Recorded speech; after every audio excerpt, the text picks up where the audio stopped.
بسم اللہ الرحمن الرحیم۔ صرف 5 منٹ کا مدرسہ قرآن و حدیث کی روشنی میں 18 جمادی الاولی۔ نمبر 1، اسلامی تاریخ۔ شراب کی حرمت۔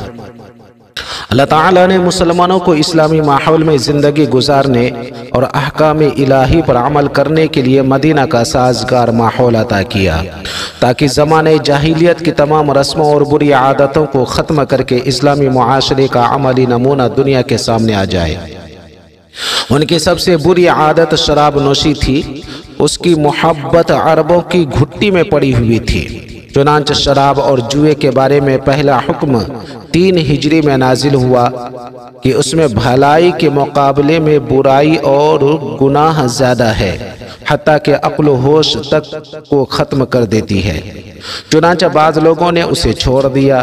پھر دوسرا حکم نازل ہوا کہ شراب اور نشے کی حالت میں نماز کے قریب مت جاؤ۔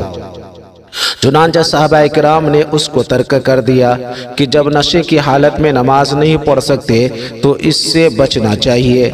پھر شراب کے متعلق سورہ مائدہ کی 3ری آیت نازل ہوئی۔ اس میں قطعی طور پر شراب کو حرام قرار دے دیا گیا۔ صحابہ کرام رضوان اللہ علیہم اجمعین کے ایمانی جذبے کا حال یہ تھا کہ حکم ملتے ہی شراب کے برتن اور مٹکے توڑ ڈالے، یہاں تک کہ مدینہ کی گلیوں اور سڑکوں پر شراب بہتی نظر آ رہی تھی۔ نمبر 2، حضور صلی اللہ علیہ وسلم کا معجزہ۔ حضرت ثابت رضی اللہ تعالی عنہ کے لیے پیشن گوئی۔ آپ صلی اللہ علیہ وسلم نے حضرت ثابت بن قیس رضی اللہ تعالیٰ عنہ سے فرمایا تھا، کیا تم اس پر راضی نہیں کہ ایک اچھی زندگی بسر کرو اور شہید کی موت مرو اور پھر جنت میں داخل ہو جاؤ؟ تو حضرت ثابت رضی اللہ تعالیٰ عنہ نے فرمایا، یا رسول اللہ صلی اللہ علیہ وسلم، ہاں کیوں نہیں؟ چنانچہ حضرت ثابت رضی اللہ تعالیٰ عنہ نے اچھی زندگی بسر کی اور پھر اللہ کی راہ میں شہید ہو گئے اور اپنے مولا سے جا ملے۔ معجم کبیر للطبرانی۔ نمبر 3، ایک فرد کے بارے میں وراثت میں لڑکی کا حصہ۔ قرآن میں اللہ تعالیٰ فرماتا ہے، اللہ تعالیٰ تم کو تمہاری اولاد کے حق میں حکم دیتا ہے کہ ایک لڑکے کا حصہ 2 لڑکیوں کے برابر ہے۔ سورہ نساء۔ والدین کی وراثت میں لڑکے کے 2 حصے اور لڑکی کا 1 حصہ ہوتا ہے، جس کا ادا کرنا فرض ہے۔ نمبر 4، ایک سنت کے بارے میں فساد کرنے والوں پر غلبہ پانے کی دعا۔ فتنہ فساد کرنے والوں پر غلبہ پانے کے لیے اس دعا کا اہتمام کرنا چاہیے۔ رب انصرنی علی القوم المفسدین، رب انصرنی علی القوم المفسدین۔ اے میرے پروردگار، مجھے فساد کرنے والی قوم پر غلبہ عطا فرما۔ سورہ عنکبوت۔ نمبر 5، ایک اہم عمل کی فضیلت، اللہ کے راستے میں پہرہ داری کرنا۔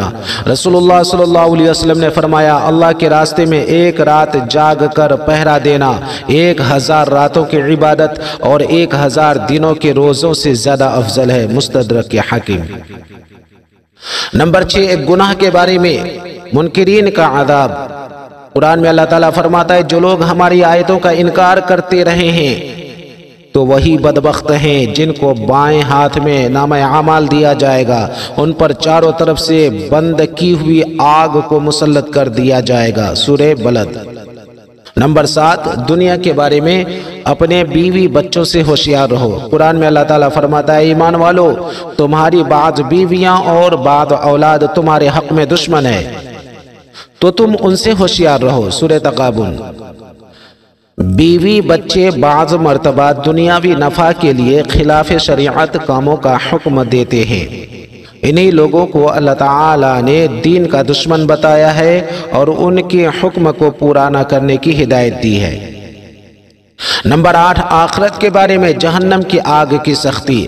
رسول اللہ صلی اللہ علیہ وسلم نے فرمایا، دوزخ کو 1000 سال تک دہکایا گیا تو وہ لال ہو گئی، پھر 1000 سال تک دہکایا گیا تو وہ سفید ہو گئی، پھر 1000 سال تک دہکایا گیا تو اب وہ بہت زیادہ کالی ہو گئی۔ شعب الایمان۔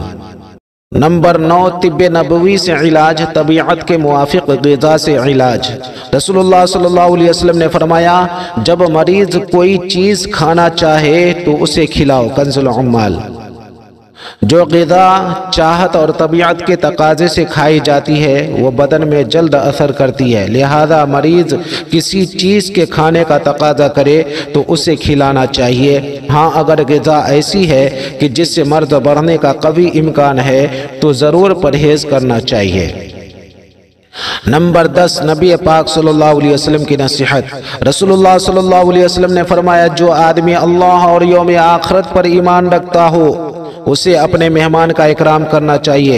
ایک دن اور رات کی خدمت اس کا جائز حق ہے اور اس کی دعوت و مہمان نوازی 3 دن ہے۔ اس کے بعد کی میزبانی اس کے لیے صدقہ ہے، اور مہمان کے لیے زیادہ دن ٹھہر کر میزبان کو تنگی میں مبتلا کرنا جائز نہیں۔ بخاری شریف۔